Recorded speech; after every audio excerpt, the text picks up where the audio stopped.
کبھی یہ ہوتا ہے کہ کوئی زوری آ کر سمٹتے ہیں، کبھی کسی کو مانگ کر لیا جاتا ہے اللہ سے.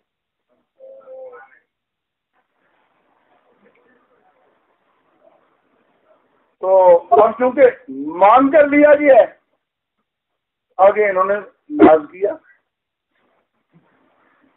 کہ حضرت مرید تو میں ہو جاؤں گا لیکن تہجد نہیں پڑھوں گا. مرید ہو جاؤں گا، فیض کر لوں گا، تہجد نہیں پڑھوں گا. حجی صاحب نے فرمایا تہجد کون سا فرض ہے؟ تہجد کون سا فرض ہے؟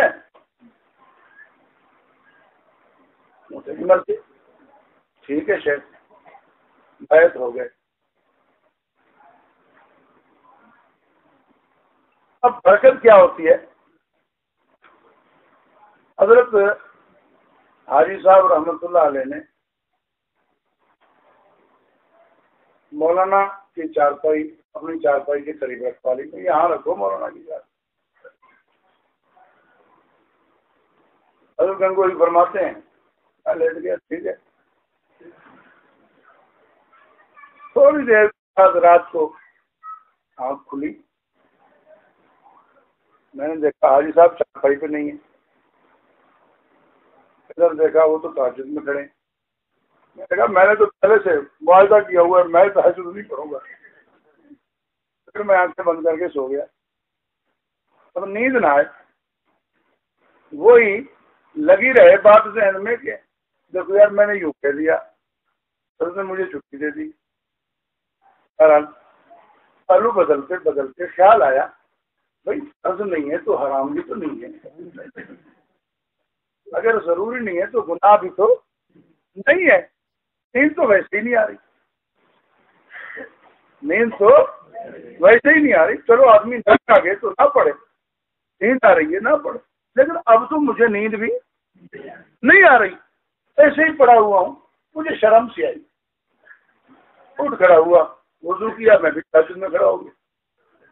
پہلی رات وہ رات، اور فرماتے ہیں آج کا دن تہجد نہیں قضا ہوئی.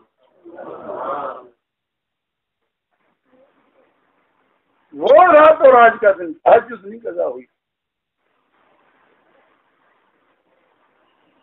بڑھاپا آ گیا، نظر چلی گئی، تہجد نہیں.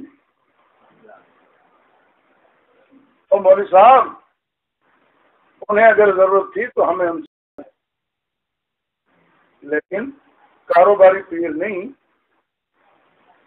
جن کی صحبت سے دنیا سے دل ہٹے، دینی جذبہ پیدا ہو، دینی غیرت پیدا ہو، اللہ اللہ کے رسول کی محبت پیدا ہو، دینی خدمت کا جذبہ بڑھے، اپنی اصلاح کی فکر پڑے، وہاں جا کر اپنا تعلق جوڑ لو.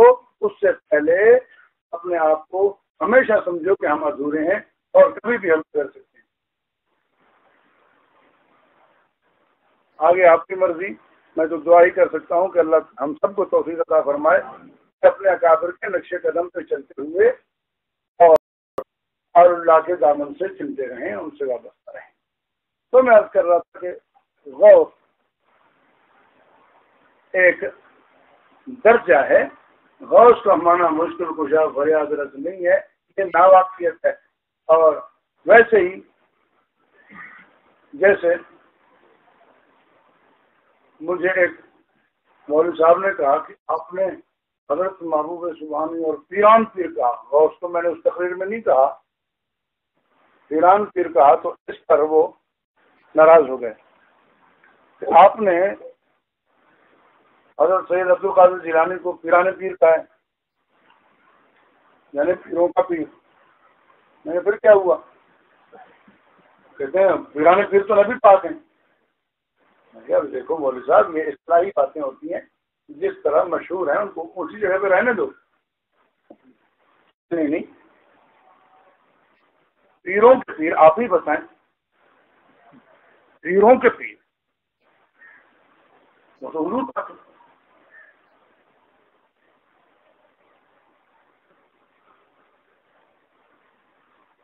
میں نے کہا تو یہ بتائیں امام اعظم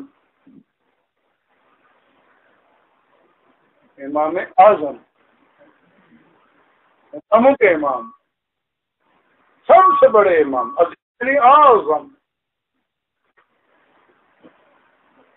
اب چونکہ مولوی صاحب ضد کرتے نا، لیکن ہاں امام اعظم کی کہنا صحیح نہیں ہے، واقعی یہ بھی غلط ہے۔ حضور کے سوا کسی کو امام اعظم کہنا بھی صحیح نہیں ہے، یہ بھی غلط ہے۔ میں نے کہا پھر اگر امام اعظم حضور کے سوا کسی کو کہنا صحیح ہے، ومن اصدق من اللہ قیلا، زیادہ سچا کون ہے؟ صدیق اکبر تو اللہ کو کہو،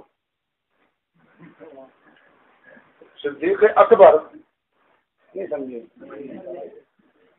اگر امام اعظم حضور کے سوا کوئی نہیں، پھر صدیق اکبر بھی تو تمہاری اس بات کے لحاظ سے اللہ کے سوا کوئی نہیں۔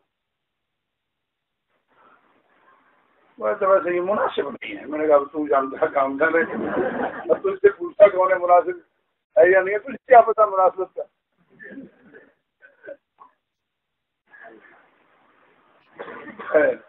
میں عرض کر رہا تھا کہ سید الاولیاء حضرت غوث اعظم ابو سبحانی رحمۃ اللہ علیہ سیدنا عبد القادر جیلانی اہل سنت کس نگاہ سے دیکھتے ہیں، پورے علیہ السلام میں ان کا کیا مقام ہے، لیکن اے ظالم کلید مناظرہ میں دیکھیں صاف لکھا ہے کہ عبد القادر جیلانی ایسے جیسے غلام محمد قادیانی،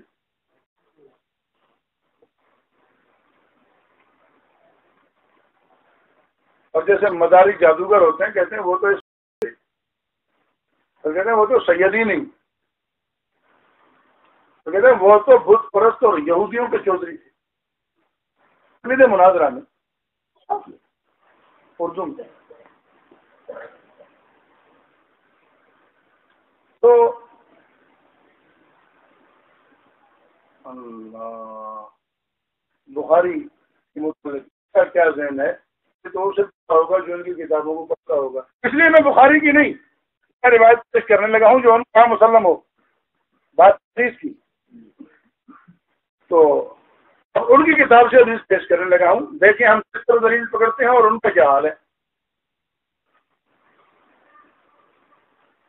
کہ حضرت رسول اللہ صلی اللہ علیہ وسلم نے اپنی زوجہ محترمہ حضرت حفصہ رضی اللہ تعالی عنہا سے فرمایا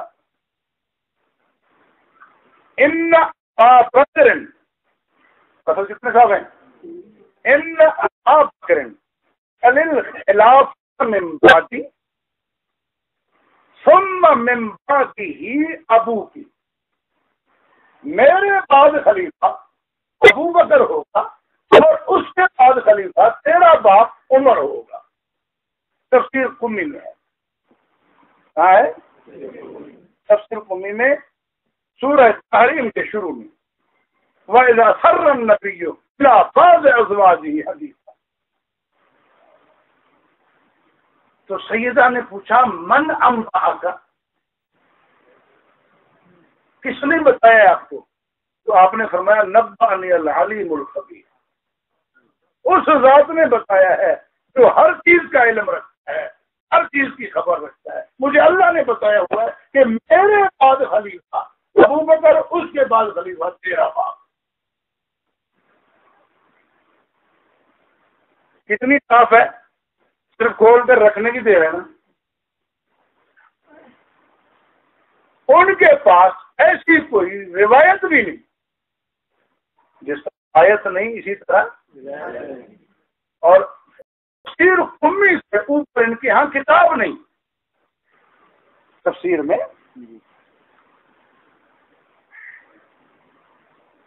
تفسیر قمی ان کے ہاں اول درجے میں بھی اول نمبر ہے،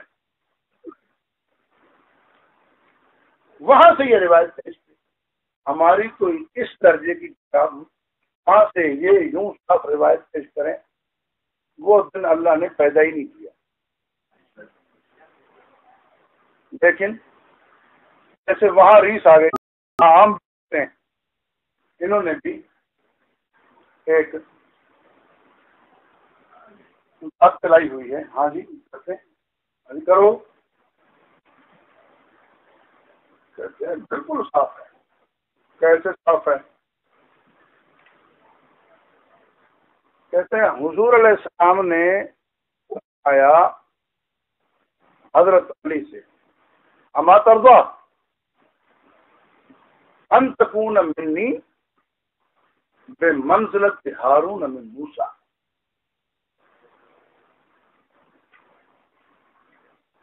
الا انہ لا نبی بعد۔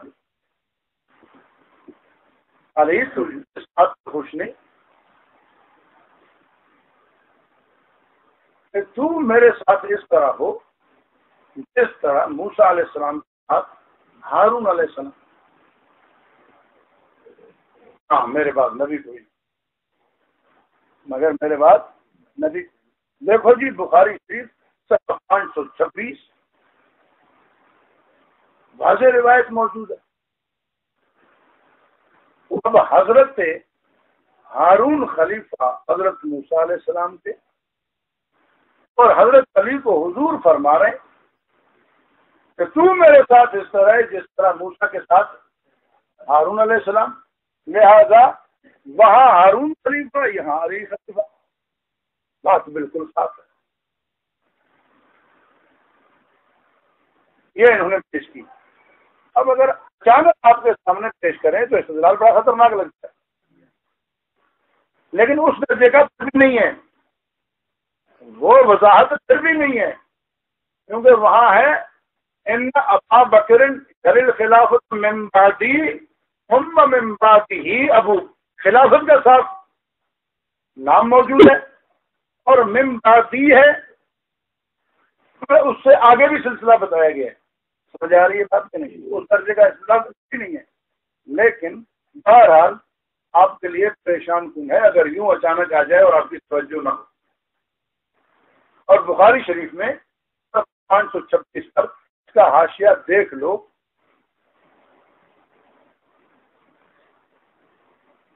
کہ وہاں محدثین نے کیا لکھا ہے، واضح لکھا ہے کہ شیعوں کے سارے فرقے، سائر فرقے شیعہ، پہلی چاہیے انہوں نے لکھا ہے، بخاری کے حاشیے کی بات کر رہا ہوں، کہ شیعوں کے سارے فرقے، کوئی ایک بھی خارج نہیں، سب کا عقیدہ یہ ہے کہ حضور کے بعد خلیفہ حضرت علی تھے، یعنی تینوں خلفاء کی خلافت باطل ہے۔ سارے فرقے شیعہ یہ عقیدہ رکھتے ہیں، وہاں یہ لکھا ہوا ہے۔ اور آپ نے یہ پڑھا ہوا ہے نا کہ اپنے فقہائے کرام منکر خلافت خلفاء ثلاثہ خصوصاً